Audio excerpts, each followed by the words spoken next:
लेकिन दीपावली के दिन एक प्रश्न जोर के मेरे ज़हन में आया था, और उस दिन आप देखेंगे तो बहुत जगहों पे 10 लोग बैठ करके, 5 लोग बैठ करके, चाहे वो बच्चे हों, चाहे बूढ़े हों, चाहे कोई भी हो, वो जुआ खेलते हैं।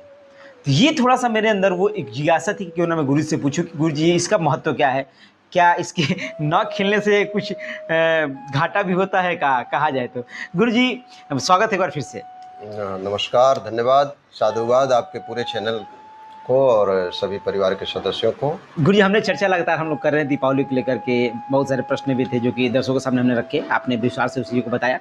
लेकिन एक जो कि मेरे अंदर जो जिज्ञासा है, जो कि पूछने की ललक थी, गुरु जी दीपावली के दिन 10 लोग बैठ करके जुआ खेलते हैं, इसका थोड़ा-सा इसको हमें थोड़ा-सा बताइए क्योंकि बहुत सारे भ्रम पैदा हैं, क्या इसका बड़ा महत्व है क्या उस दिन? देखिए, दीपावली के बाद वाले दिन हुँ,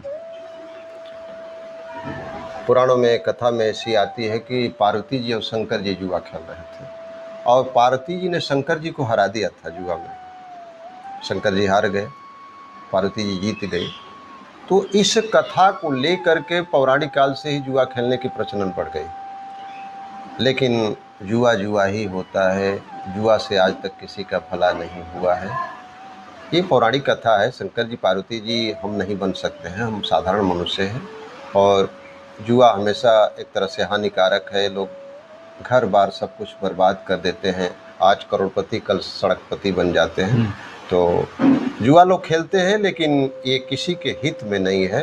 ये कथा की एक तरह से व्यवस्था है, लेकिन हर चीज़ एक सीमित मात्रा में हो। यदि खेलते भी हो तो एक सीमित मात्रा में खेलें, जिससे कि हम करोड़पति से सड़कपति न बन पाएँ। इसको ध्यान में रख करके खेला जाए, क्योंकि अति सर्वत्र वर्जयेत। तो गुरु जी क्या पुराणों में जुआ को लेकर के दीपावली के दिन जुआ को लेकर कुछ चीज़ें दी गई हैं? हाँ, महाभारत में एक तरह से पांडव और कौरव जुआ खेले हैं, शिव पार्वती जी जुआ खेले हैं। यहाँ तक कि आप विवाह के समय कोहबर में भी जाएंगे तो आज भी एक तरह से दुल्हा और दुल्हन जब कोहबर में जाते हैं, जिसको हम लोग गुप्तागार बोलते हैं, तो वहाँ भी एक तरह से पानी में हाथ डाल करके और वर कन्या को जुआ खिलाया जाता है। तो एक तरह से पौराणिक काल से चला आ रहा है। लेकिन अति सर्वत्र वर्जयेत, मैंने यही न कहा कि कहीं भी यदि अति होती है तो उसका परिणाम दुखद होता है। जुआ अनादिकाल से चला रहा है, लेकिन इसका परिणाम कभी भी अच्छा नहीं। तो आजकल धन का जो जुआ खेला जा रहा है कि हम लाख लगा दिए, 50,000 लगा दिए, 10 रुपये लगा दिए, 50 रुपये लगा दिए, ये उस दिन बहुत सारी चीज़ें होती हैं कि बहुत लोग सुबह कंगाल हो जाते हैं, तो बहुत लोग जीत करके घर चले आते हैं, खुशी-खुशी चले आते हैं। लेकिन जुआ का धन कभी हटता नहीं। जो जीत करके आते हैं उनका भी कहीं ना कहीं वो निकल जाता है। जो बर्बाद होकर के जाते हैं, कहीं आत्महत्या कर लेते हैं, कहीं जहर खा लेते हैं।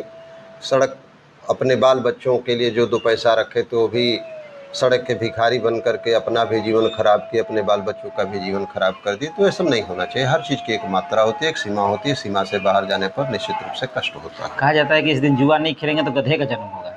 नहीं, ऐसा कहीं शास्त्रीय विधान नहीं। तो क्या वाकई में इस दिन जो जुआ नहीं खेल रहा है, क्या उनको खेल लेना चाहिए थोड़ी देर के लिए? नहीं, अगर जुआ नहीं खेलने से गधे का जन्म होता तो हमारे संत ऋषि महात्मा जितने भी थे सब पहले जुआ खेलते, कि कम से कम गधा के योनि में जाने से हम बच जाए। ऐसा कहीं शास्त्रीय विधान नहीं है कि जुआ खेलने से, न खेलने से कोई गधा की योनि में जाता है। सब एक तरह से मिथ्या है। तो मतलब कि मान लीजिए कोई, मैं नहीं खेल रहा हूँ, तो क्या उस दिन खेलूँ या ना खेलूँ? कोई ज़रूरी नहीं है खेलने। जुआ खेलना बहुत बढ़िया चीज़ नहीं है, बुरी आदत है। इससे दूर रहना चाहिए। जुआ नहीं खेलना चाहिए। जुआ तो खेलना यानी उससे कोई लाभ या फिर हानि होने वाले हैं नहीं? लाभ हमने तो जुआ खेलने वाले को आज तक से कहीं देखा ही नहीं कि वो अरबपति खरबपति बन गए। जुआ खेलने वाला दुर्योधन जीता, उसका क्या हुआ? विनाश हुआ। जुआ खेलने वाला आज तक से कहीं अरबपति खरबपति बना ही नहीं। लक्ष्मी आती है तो उनके जाने का भी रास्ता तय है। जुआ खेलने वाले दर्शकों को क्या करना चाहेंगे? नहीं खेलना चाहिए। खेलने वाले दर्शकों को क्या करना चाहेंगे गुरु जी, जो खेल रहे हैं? उसको भी कहेंगे कि कम से कम जुआ अगर लत लगी है तब लत लगी है उसको बंद करिए। यदि बंद करना नहीं चाहते हैं तो कम से कम एक सीमित मात्रा में 2-4 बार खेल करके उठ जाइए। अपने बच्चों का भविष्य देखिए, अपना भविष्य देखिए। इसको देख करके, इसको ध्यान में रख करके ही आप 2-4 बार खेल करके चुपचाप उठ जाइए, और ना खेलें तो सबसे बेहतर है। चलिए, जितने भी जुआ खेलने वाले हमारे दर्शक हैं, जो भी उस दिन जुआ खेलते हैं, उनको इस जो प्रश्न आपके अंदर थे वो जगह से मिल गए हों कि आखिर जुआ खेलने से कितने लाभ है, कितने घाटे हैं। और जो चीज़ें एक शब्द निकलते रहती है कि जुआ नहीं खेलोगे तो गधे का जन्म होगा, इसका भी आप लोग का प्रश्न का उत्तर मिल गया हो कि इससे कुछ होने वाला है नहीं। चुपचाप घर पे रहिए और आराम से खुशी से दीपावली मनाइए, है ना गुरु जी? अपना त्यौहार सादगी से मनाइए, अपने त्यौहार को शास्त्र सम्मत व्यवस्था से मनाइए, उसी में सबका कल्याण है, पूरे सनातन धर्म का भला है। चलिए, त्यौहार स्पेशल में फिर से एक नए एपिसोड आएंगे, तब तक के लिए धन्यवाद।